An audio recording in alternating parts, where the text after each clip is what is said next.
भगवान श्री कृष्णचंद्र का अन्य विवाह का कथा प्रसंगहरूलाई सुखदेव जी महामुनिले वर्णन गर्नुभएको छ। एकजना सत्राजित नाम गरिएका द्वारिकावासी निवास गर्ने गर्दथे। उनलाई सबैभन्दा धनी हुने विचार लागेछ। यो सम्पत्तिको प्यास बढी नै रहन्छ, निरन्तर रूपमा बढ्छ सम्पत्तिको प्यास। सम्पत्तिले डकार आउने मान्छे दुनियाँमा भेटिएन अहिलेसम्म। भोजन ज्यादा भयो भने डकार आउँछ, तर सम्पत्तिले डकार आयो अब भयो मलाई भन्ने मान्छे अहिलेसम्म भेटिएन। धेर सम्पत्ति भएर ग्यास्ट्रिक भयो, अब मैले छोडे कमाउन भन्ने मान्छे भेटिएन अहिलेसम्म, हैन? सम्पत्तिको चाहना निरन्तर बढिरहँदो रहेछ।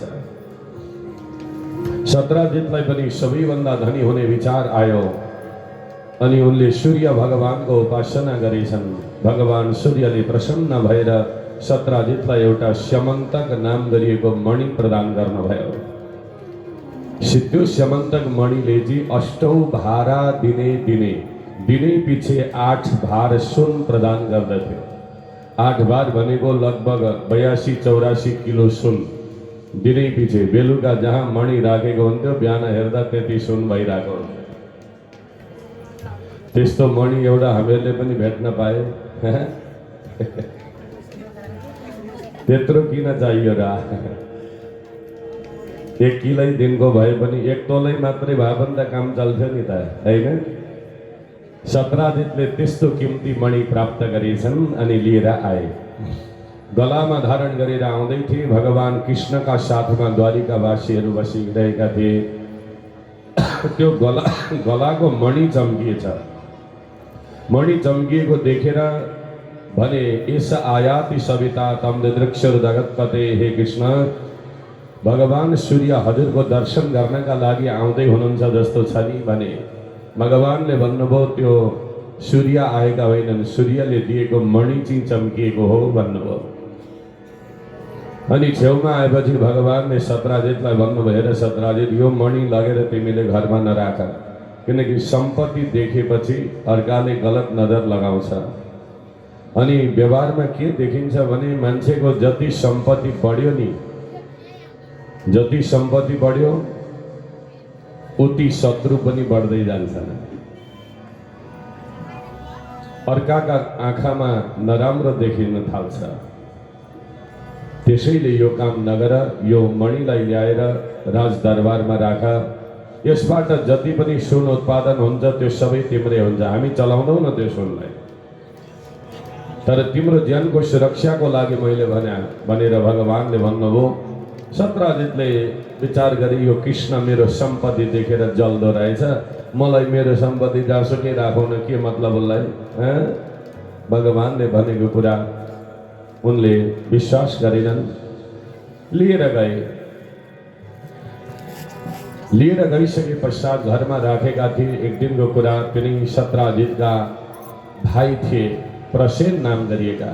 त्यो मणिले दिनै पछि सुन दिन्थ्यो, उनले उपभोग गर्दै थिए। एक दिन त्यो प्रसेनले चाहिँ मणि गलामा धारण गरेछन् र अनि शिकार खेल्न जाने विचार लागेर घोडामा चढेर गएछन् शिकार खेल्न। गएर शिकार खेल्दै थिए। एउटा बाघले देखेछ। बाघले त्यो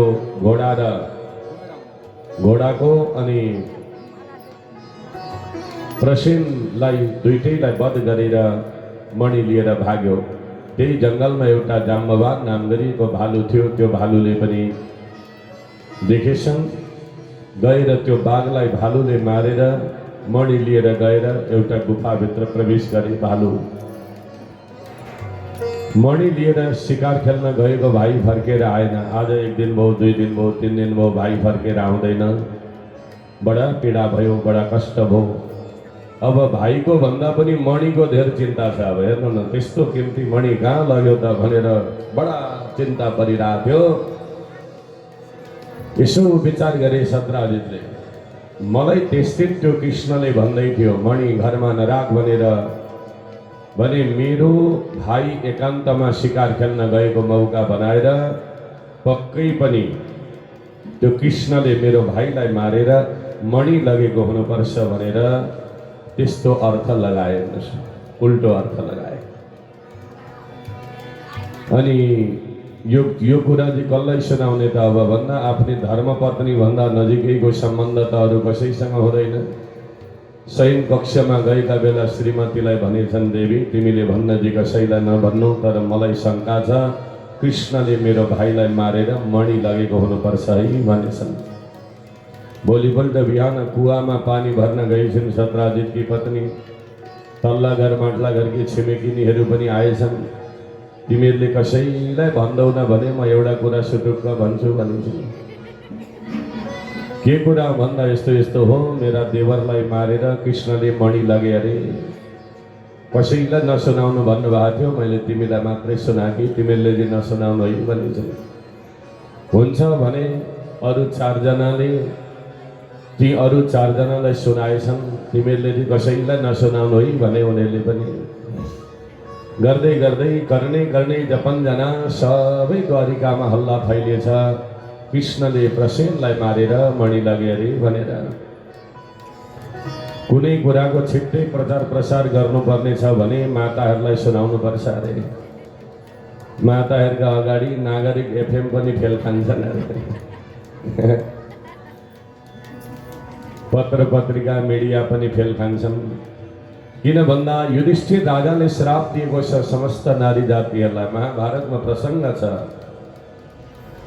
समस्त नारीहरूका मनमा कुरा कहिले पनि अडिने छैन, कुरा बस्ने छैन भनेर श्राप दिएको छ युधिष्ठिर राजाले। महाभारतमा प्रसङ्ग छ। त्यसैले माताहरूलाई कुनै कुरा सुन्नुभयो भने तुरुन्त अर्कालाई सुनाइहाल्नुहुन्छ अरे, मनमा कुरा अडिँदैन। माताहरूको मन सफा हुन्छ, जसले कुरा राख्छ उसको मन दुख्छ। मान्छेको आमाहरूको मन सफा हुन्छ। आमाहरू जति पनि काम गर्नुहुन्छ मनले गर्नुहुन्छ, मनले गरेको काम पूर्ण हुन्छ। तर पिताजीहरू दिमाग लगाएर गर्नुहुन्छ, त्यसैले धेर दिमाग लगाएर दिमाग तातेर पिताजीहरूको कपाल झर्छ, तालु फैलिन्छ। आमाहरूको प्राय तालु फैलिँदैन, किन भन्दा आमाहरू जे गर्दा मनले गर्नुहुन्छ, मन लगाएर गर्नुहुन्छ। त्यसैले आमाहरूले गरेको काम पूर्ण हुन्छ। त्यसैले भक्तिमती माता भनिन्छ। भक्ति भावना श्रद्धा भनेको आमाहरूमा ज्यादा हुन्छ, पितामा त भाव मात्रै हुन्छ। त्यसै कारणले गर्दा सबै कुरा हल्ला फैलिएछ। द्वारिका कृष्णले प्रसेनलाई मारेर मणि लगे अरे भनेर। भगवान कृष्णकी पत्नी रुक्मिणीले पनि त्यो कुरा सुन्नुभएछ। भगवानलाई भन्नुभयो, हजुरलाई त यस्तो यस्तो पो भन्या रहेछन् त, सबैले त्यसो भन्दा रहेछन् भनेर सुनाउनु भएछ। मैले त राम्रो कुरा भनेको थिएँ, यसले त मलाई चोर पो लगाएछ अब भनेर नारायणी सेनाहरू साथमा लिएर भगवान मणि खोज्न भनेर जानुभयो। मणि खोज्न जाँदाखेरि जङ्गलमा पुगेर हेर्दा घोडा मरिरहेको छ, प्रसेन मरिरहेका छन्। छेउमा हेर्दा ती बाघका पाइला छन्। बाघका पाइला पत्तो लगाउँदै जाँदा बाघ पनि मरिरहेका रहेछन्। हेर्दाखेरि भालुका पाइला छन् छेउमा। भालुका पाइला पत्तो लगाउँदै जाँदा भालु गुफाभित्र पसेको रहेछ। भगवान कृष्णले भन्नुभयो, मणि पक्कै भित्र गुफामा हुनुपर्छ, तिमीहरू बाहिरै बस। म 12 दिनमा फर्केर आएँ भने सँगै जाउँला, म 12 दिनमा आइन भने तिमीहरू जाँदै गर्नु, म पछि आउनेछु भनेर भगवानले 12 दिनको समय दिएर गुफाभित्र प्रवेश गर्नुभयो। जाम्बवान भालुको पुत्र त्यो केटोले खेलिरहेको रहेछ, मणि लिएर गुफाभित्र खेल्दै रहेछ। एउटी सेविका थिइन्। भगवानले विचार गर्नुभयो, मणि रँदै रहेछ, लिएर जानु पर्यो भनेर यसो मणि उठाएर हिँड्न लाग्नु भएको। त्यो बालक रुन लाग्यो, ती सेविका कराउन लागिन्। भित्रबाट डर लाग्दा जाम्बवान नाम गरिएका भालु निक्ले। हे कोस त मणि लान्छस् भने मसँग युद्ध गर्नुपर्छ, मलाई युद्धमा नजिती मणि लान पाउँदैनस् भने। भगवानले भन्नुभयो, जसरी भए पनि मणि त लानै पर्नेछ भाइ, आउन त अब भिडिहालौँ भन्नुभयो भगवानले। जाम्बवान र भगवान कृष्णको युद्ध प्रारम्भ भयो। 12 दिनसम्ममा पनि नआएपछि द्वारिकावासीहरू फर्केर गए। द्वारिकामा गएर जगत जननी दुर्गाको उपासना गर्छन्, कृष्णको सुस्वास्थ्य दीर्घायुको कामना गरेर नवरात्रिको व्रत गर्छन् द्वारिकावासीहरूले। भगवान कृष्ण र जाम्बवानको 28 दिनसम्म निरन्तर युद्ध चल्यो। अष्टाविंशति इत्याह 28 दिनसम्म रात दिन युद्ध भयो। 28 दिनका दिनमा भगवान कृष्णका गधा प्रहारले, मुष्टि प्रहारले जाम्बवानका नसा नसा गले थाके दुखे। जाम्बवानले भने, प्रभु मैले हजुरलाई चिने, अब हामी युद्ध नगरौँ भने जाम्बवानले। 28 दिनका दिनमा भगवानले भन्नु, को हो म भन्दा, सेतु कृता स्वयस उज्जलिता च लङ्काः। लङ्कापति रावणको वधका लागि समुद्रमा पुल बाँधेर लङ्कामा गएर रावणलाई वध गरेर सीता फर्काएर लिएर आउने राम नै आज कृष्ण बनेर आउनु भएको रहेछ। मैले हजुरलाई चिने, किनकि यो दुनियाँमा कृष्णको बराबरी मसँग युद्ध गर्न सक्ने अरू कोही पनि छैन। मेरो बलको बराबरी कृष्णको मात्रै बल मिल्छ, अरू कसैको मिल्दैन। सबैलाई म परास्त गर्न सक्छु कृष्णदेखि बाहेक भने उनले। आज यत्रो दिन युद्ध गर्दा मैले हजुरलाई जित्न सकिनँ भने हजुर साक्षात कृष्ण हुनुहुँदो रहेछ, मैले हजुरलाई चिने भने। भगवानले भन्नुभयो, धन्न बेलैमा चिनेर राम्रो गर्यो, नभए युद्धको परिणाम के हुन्थ्यो हुन्थेन, होइन? भगवानले भन्नु, बेलैमा चिनेर राम्रै गर्यो र हेर यो मणिका कारणले गर्दा मलाई द्वारिकामा बसिन सक्नु भएको छ, यो मणि मलाई देऊ, म लिएर जान्छु भन्नुभयो भगवानले।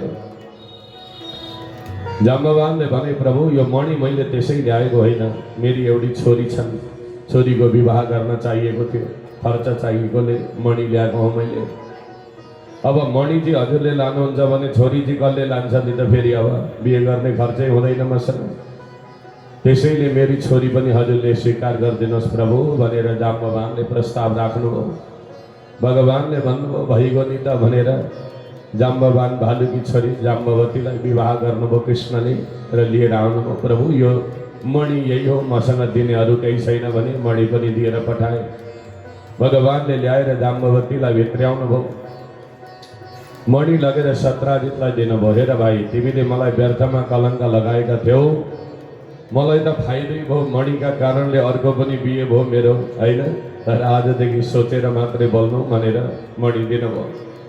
सत्राजितले विचार गरी यो कृष्णले चोरेको त होइन रहेछ मणि, मैले व्यर्थमा कलङ्क लगाएछु, मैले ठुलो गल्ती गरेँ भनेर पश्चाताप भयो सत्राजितलाई। अब मैले कृष्णका छेउमा त शिर झुकाइरहनु पर्ने भयो नि त, गल्ती मैले गरेँ, अब के गरी शिर उठाउने गरौँ त भनेर विचार गरेँ। यसो विचार गर्दा त्यो जाम्बवानले 28 दिनसम्म कुटेर पिटेर छोरी दिएर क्षमा माग्दा हुन्छ भने मैले त कृष्णलाई कुटेको त होइन, भनेको मात्रै हुँ भने मसँग पनि त एउटी छोरी छन्, सत्यभामा नाम गरिएकी कन्या, म पनि छोरी दिएर कृष्णलाई ज्वाइँ बनाउनु पर्यो, शिर उठाउने गर्नु पर्यो भन्ने बुद्धि आएछ। गएर भने, प्रभु यति बेर जे भो भो, अब ज्वाइँ ससुराको सम्बन्ध जोडौँ, मेरी छोरी स्वीकार गरिदिनुहोस् अब भने। भगवानले भन्नु, भइगयो नि त भनेर सत्यभामालाई पनि स्वीकार गर्नुभयो, विवाह गर्नुभयो। भगवान कृष्ण र अर्जुन एकचोटि खण्डी नाम गरिएको वनमा शिकार खेल्न भनेर जानुभएको थियो। जमुनाका किनारमा शिकार खेल्दै गर्दाखेरि तिर्खा लागेछ, पानी पिउन जानुभयो यमुना नदीमा। पानी पिएर यसो हेर्दा जमुना नदीका पानीभित्र एउटा घर बनाएको छ, त्यो घरभित्र एउटी कन्या बसेकी छन्, दिव्य कन्या, अनि तपस्या गरेर बसेकी छन्, एक्लै छिन्, अरू कोही छैन। अर्जुनले भगवानलाई भन्नुभयो, प्रभु को हुन् ती कृष्ण भन्दा, जाऊ न उहीँ गएर सोधेर आऊ, मलाई के थाहा भन्नु। अर्जुनले सोध्नुभयो, का त्वं कस्यासि शुश्रोणि कुतो वा किं चिकीर्षसि मन्ये त्वां पतिमिच्छन्ति सर्वं कथयसो वने। हे सुन्दर स्वरूप भएकी देवी, तिमी को हौ, किन यहाँ तपस्या गरेर बसेकी भनेर सोध्नुभयो अर्जुनले। उनले भनिन्, अहं देवस्य सवितो दुहिता पतिमिच्छति विष्णुं वरेण्यं वरदं तप परममा स्थिताः। म सूर्य नारायण की छोरी हूँ, सूर्य की छोरी, यमराज की बहनी। मेरो नाम हो कालिंदी अर्थात यमुना जी, मैं यमुना जी हूँ। यमराज की बहनी सूर्य की छोरी, यमराज के छोरा हुनुहुन्छ अर्थात सूर्य के पुत्र हुनुहुन्छ यमराज जी महाराज बने। म वहाँ की यमराज की बहनी हूँ, सूर्य नारायण की छोरी हूँ। दाजु र बहनी हुनुहुन्छ यमुना र यमराज जी महाराज। भाइ टीकाको दिनलाई के भनिन्छ हजुरलाई थाहा छ? भाइ टीकाको दिनलाई के भनिन्छ? यम द्वितीया भनिन्छ। यम द्वितीया, यम द्वितीया का दिन में भाई टीका का दिन में यमराज जी महाराज पनि अपनी बहनी यमुना का घर में टीका लगाउन जानुहुन्छ, टीका ग्रहण गर्न जानुहुन्छ वहाँ पनि यमराज जी महाराज पनि। अनि एउटा कुरा नि, तिहारमा टीको लगाउनका लागि चेलीले दाजुभाइहरूलाई आफ्ना घरमा निमन्त्रण गर्ने हो, माइतमा गएर टीका लगाउने होइन भरिसके। त्यो विधि छ, त्यो नियम हो। हेर्नुहोस्, चेलीले आफ्नै घरमा माइतीहरूलाई निमन्त्रण गरेर अनि आफ्नै घरमा बोलाएर टीका लगाइदिने विधि हो। विधि वास्तवमा त्यो हो। माइतमा गएर उही गएर टीका लगाउने, भाइ टीका लगाइदिने होइन। यमराज जी स्वयं बहिनी का घर में जानुहुन्छ र यमुनाले टीका लगाइदिनुहुन्छ यमराज जी महाराजलाई। र वर्षमा एक दिन नरक छुट्टी हुन्छ सधैँ। नरकको छुट्टीको दिन भनेको भाइ टीकाका दिन हो। भाइ टीकाका दिनमा, यम द्वितीयाका दिनमा जसको मृत्यु हुन्छ नि, त्यसले नरक गइरहनु पर्दैन, किनकि त्यस दिन त नरक बन्द हुन्छ। नरकको छुट्टीको दिन हो। त्यसले भरिसके प्राय मान्छेको यम द्वितीयाका दिन मृत्यु हुँदैन। कोही कोही भाग्यशाली व्यक्ति मात्रै त्यस दिन प्राणान्त हुन्छ उनीहरूको। यम द्वितीया त्यस्तो हुन्छ। र यमराज जी महाराज की बहिनी हूँ म, सूर्य की छोरी हूँ, मेरो नाम हो यमुना जी भनेर परिचय। अनि यसरी तपस्या गरेर किन बसेकी देवी भन्दा म पति प्राप्तिका लागि तपस्या गर्न बसेकी हूँ भने अर्जुनले भन्नुभयो म आए त त्यसो भने मसँग विवाह गर भनेर तुरुन्त प्रस्ताव राख्नुभयो अर्जुनले। कालिन्दीले भनिन् तपाईसँग विवाह गर्न म बसेकी होइन, तपस्या गर्न। कोसँग त भन्दा विष्णुम वरेण्यम वरदम, म विष्णु अर्थात भगवान कृष्णसँग विवाह गर्न चाहन्छु भनिन्। अर्जुनले गएर भगवानलाई भन्नुभयो प्रभु सूर्य की छोरी अरे कालिंदी अरे नाम तपाईकै लागि तपस्या गरेर बसेकी अरे भन्नु।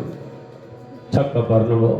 भगवानले गएर कालिन्दीलाई पनि लिएर जानुभयो र गएर चाहिँ युधिष्ठिर राजालाई सोध्नुभयो। धर्मराज धर्मका निर्णायक युधिष्ठिरलाई सोध्नुभयो, दाजु यिनी सूर्य की छोरी अरे, इनको नाम कालिंदी अरे, के मैले इनका साथमा विवाह गर्दा हुन्छ भनेर सोध्नुभयो। युधिष्ठिरले भन्नुभयो हजुरले विवाह गर्दा हुन्छ भनेर भनेपछि अनि मात्रै विवाह गर्नुभयो। भगवान कृष्णले कालिन्दीलाई पनि चौथो विवाह भगवानको भयो। भगवान कृष्ण की फुपू की छोरी थिइन् एउटी सज्जन जसको नाम थियो मित्रविन्दा। ती मित्रविन्दालाई पनि भगवानले स्वयंवरबाटै हरण गरेर ल्याउनुभयो। क्षत्रियहरूमा एउटा परम्परा थियो। कस्तो परम्परा भन्दा, कस्तो परम्परा, जब क्षेत्रीय कोही कन्याहरू विवाहका योग्य भए भने देखि सबै राजकुमारहरूलाई निमन्त्रण गरिन्छ, एक ठाउँमा राखिन्छ अनि वरमाला दिइन्छ। वरमाला दिइसके पश्चात जसलाई राम्रो लाग्छ त्यसैलाई माला लगाइदिन्छन्, त्यसैसँग विवाह हुन्थ्यो। त्यस्तो प्रचलन थियो। मित्रविन्दा पनि माला लिएर घुम्दै थिइन् राजकुमारीहरू बसेका ठाउँमा। अब कति बेर घुम्ने अब भनेर मनमा विचार गर्नुभयो। भगवानले पनि पुग्नु भएछ, कृष्ण फुपूकी छोरी हुन्, बिहे गर्दा भइहाल्छ। बिचारी घुम्दा घुम्दा चक्कर लागिसक्यो होला, बरु मै लिएर जानु पर्यो भनेर भगवान कृष्णले मित्रविन्दालाई पनि स्वयंवरबाटै हरण गरेर विवाह गर्नुभयो। एकजना नग्नजित नाम गरिएका राजा हुनुहुन्थ्यो। ती नग्नजित राजाकी छोरी थिइन् जसको नाम थियो नाग्नजिती। ती नागनजिती बलशालिनी थिइन्, शक्तिशालिनी थिइन्। राजाले विचार गर्नुभयो मेरी छोरी यस्तै शक्तिशालिनी छन् भने ज्वाइँ पनि त्यस्तै शक्ति सम्पन्न खोज्नु पर्यो। अब भने हुनेवाला ज्वाइँसँग शक्ति चाहिँ छ कि छैन त भनेर कसरी विचार गर्ने त भन्दा परीक्षा लिनुपर्ने भयो। अब भनेर नग्नजित राजाका दरबारमा नजिकै 7वटा साँडे गोरुहरू थिए। विशाल विशाल जुरा भएका, लामा सिंह भएका 7वटा साँडे गोरु थिए। राजाले घोषणा गरिदिनु भयो, जसले आएर एकजना व्यक्तिले एकैचोटि 7वटा गोरुको नाकी छेडेर जसले नाकमा डोरी लगाउँछ त्यसलाई म छोरी दिन्छु भनेर घोषणा गरिदिनु। शर्त कस्तो छ?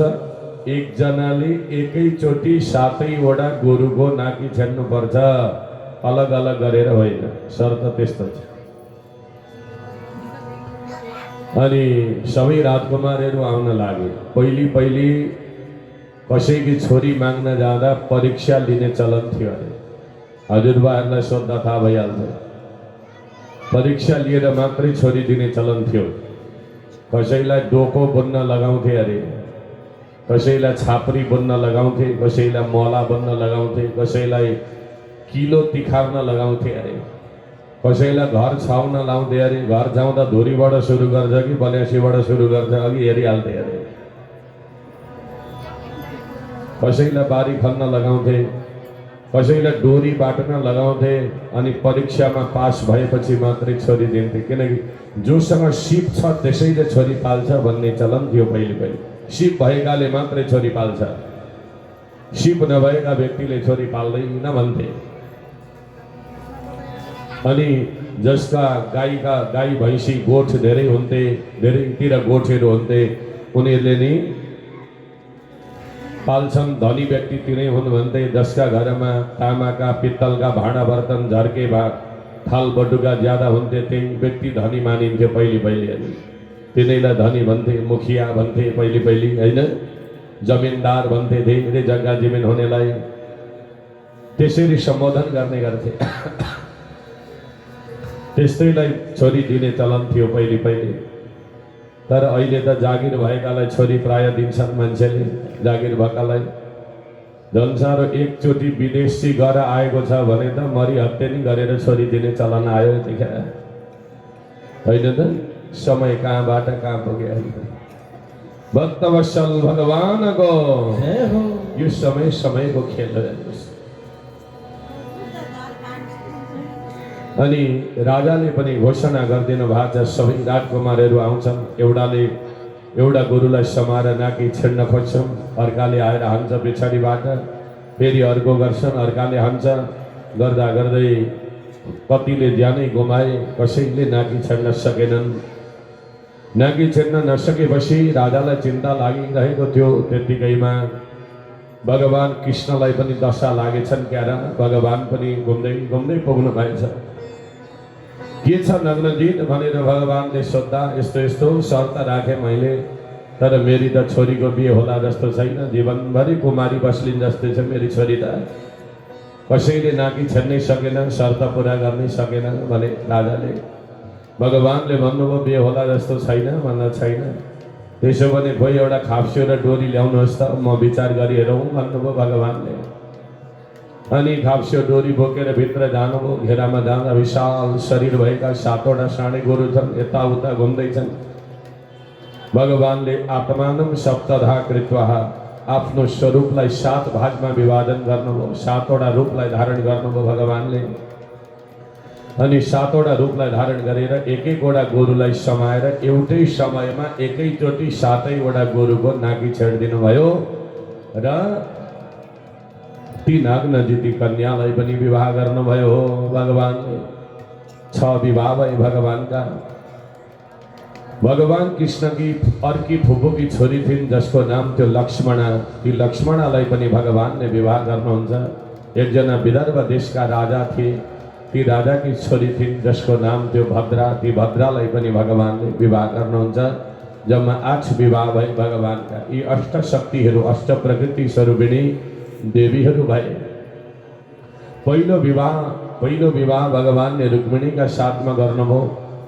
दोस्रो विवाह जाम्बवती, तेस्रो सत्यभामा, चौथो कालिन्दीका साथमा, पाँचौं विवाह मित्रबिन्दा, छैटौं नाग्नजिती, सातौं लक्ष्मणा र आठौं भद्राका साथमा विवाह गर्नुभयो भगवानले।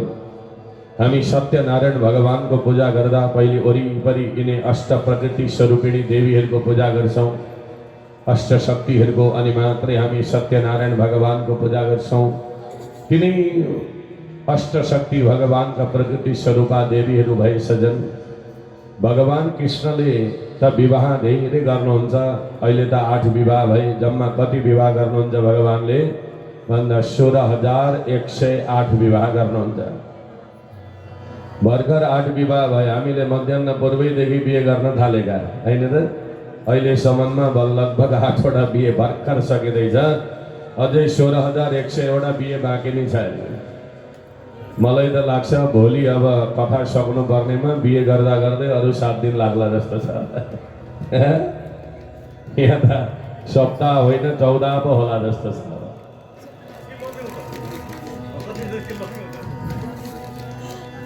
अन्ततिर चाहिँ होइन होइन भन्नुहुन्थ्यो, यहाँ त कि बढाउँ त गुरुजी भन्दै हुन्छ, कि समय थपौँ भन्दै हुन्छ। भक्तवत्सल भगवान को जय हो।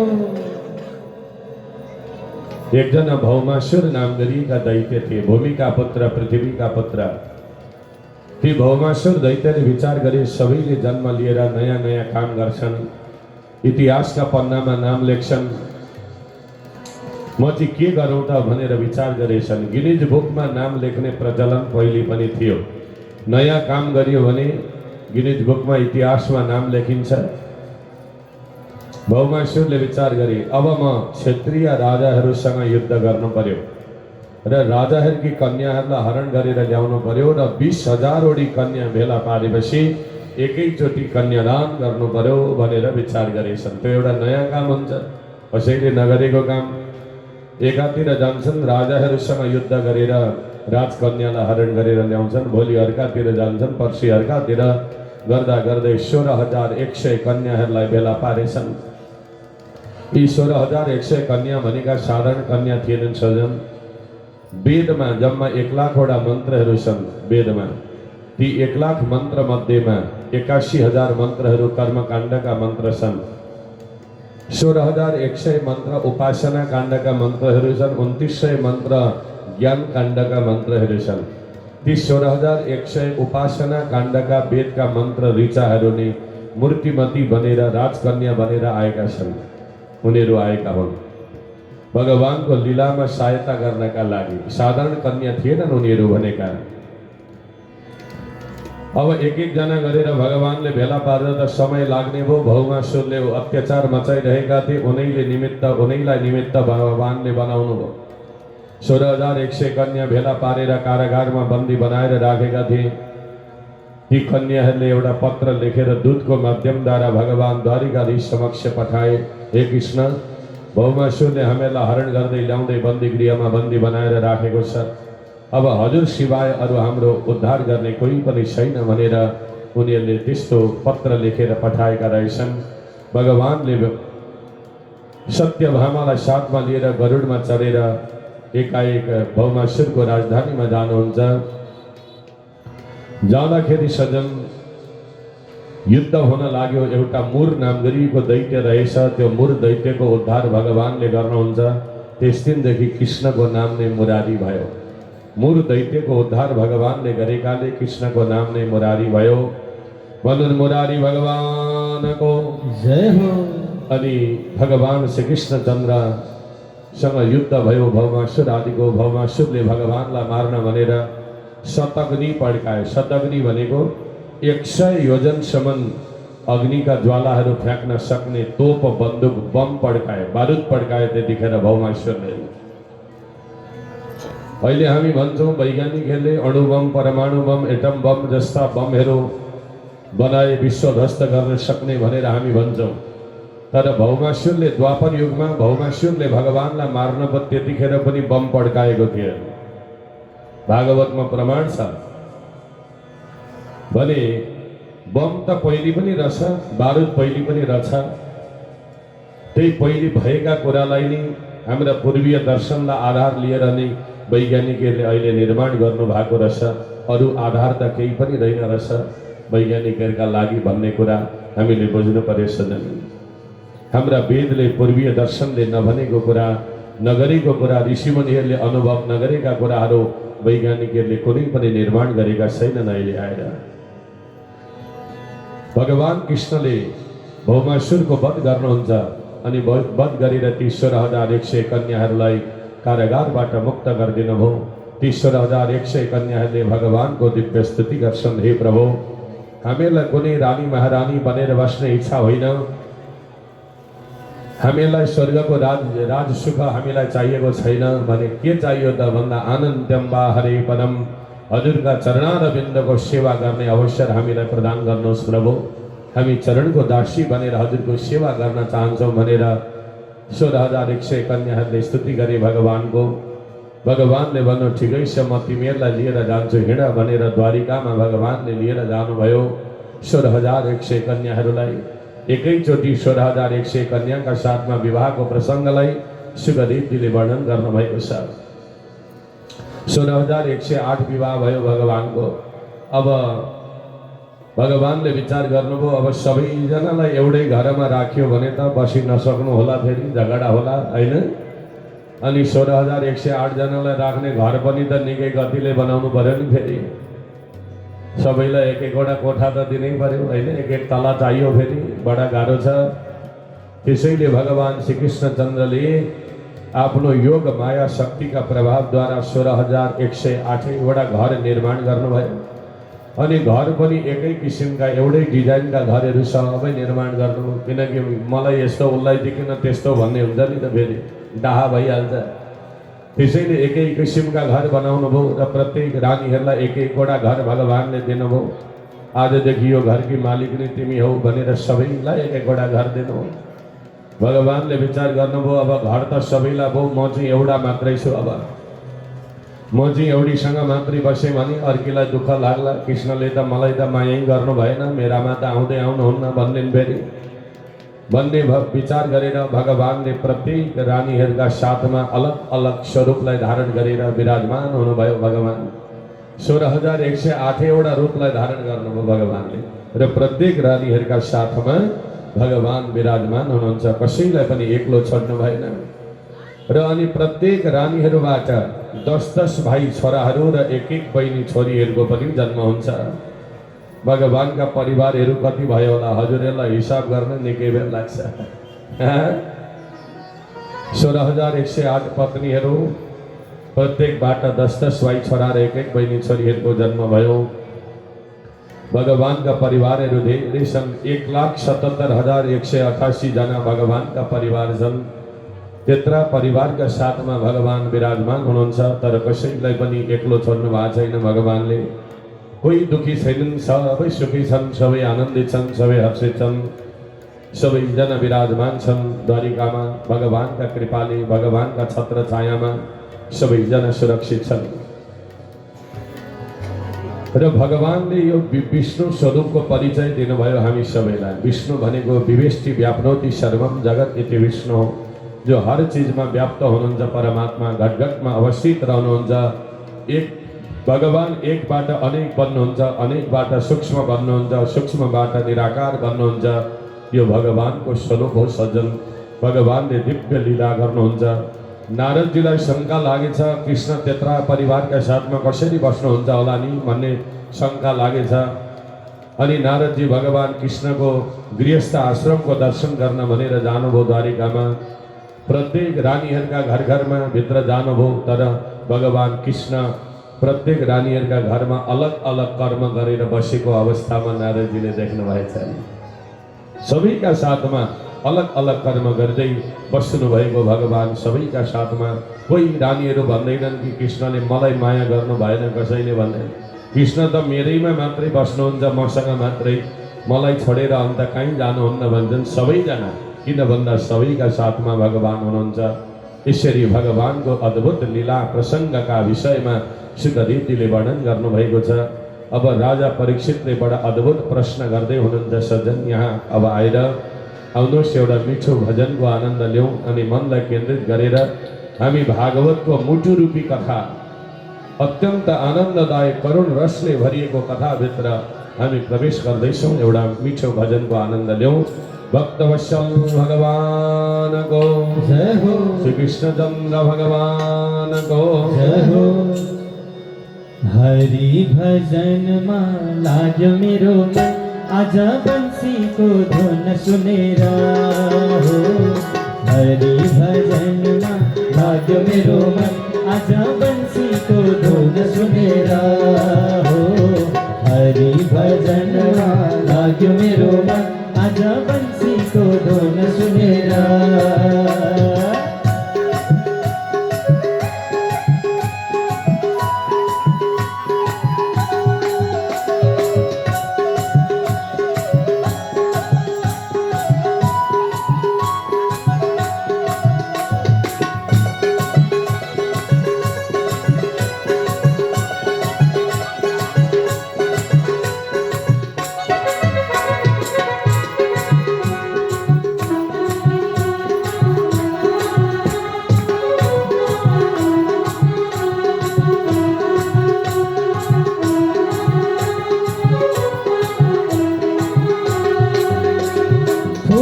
चढ़ाओ भने भमरा को जूठो,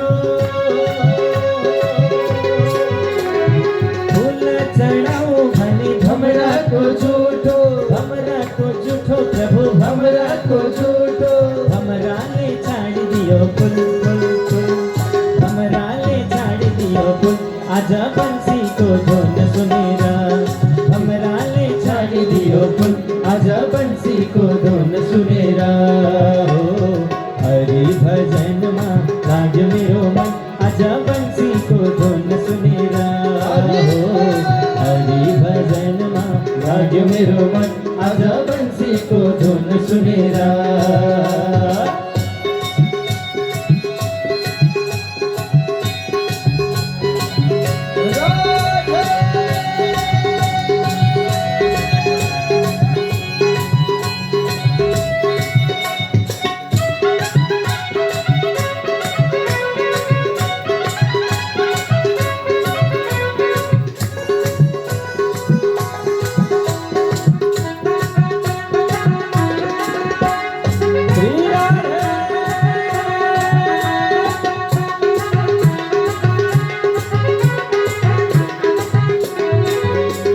जल चढ़ाओ भने माछा को जूठो, जल चढ़ाओ भने माछा को जूठो। माछा को जूठो प्रभु माछा को जूठो। माछा ले छाड़ दियो जल जल जल, माछा ले छाड़ दियो जल, आजा बंसी को धुन सुनेरा। माछा ले छाड़ दियो जल, आजा बंसी को धुन सुनेरा हो। हरि भजन मा लाग मेरो मन, आजा बंसी को धुन सुनेरा हो। हरि भजन मा लाग मेरो मन, आजा बंसी को धुन सुनेरा।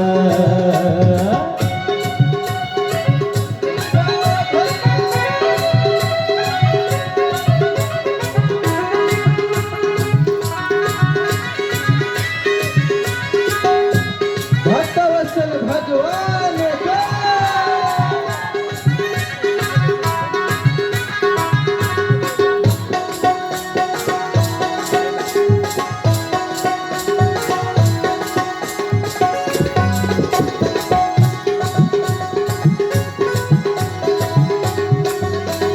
दूध चढ़ाओ भने बाछा को जूठो।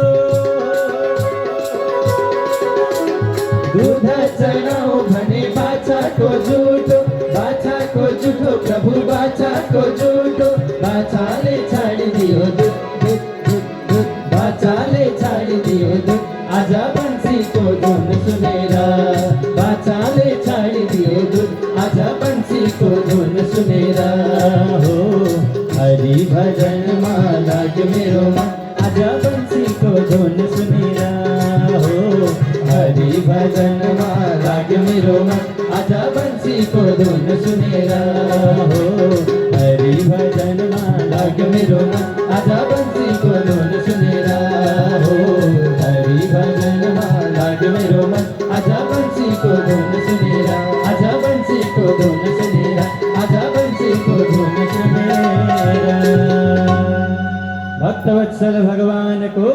जय हो वंशी बिहारी भगवान को जय हो राजा परीक्षित ले सुखदेव जी महामुनी संग प्रश्न करते हुननि भगवन यानी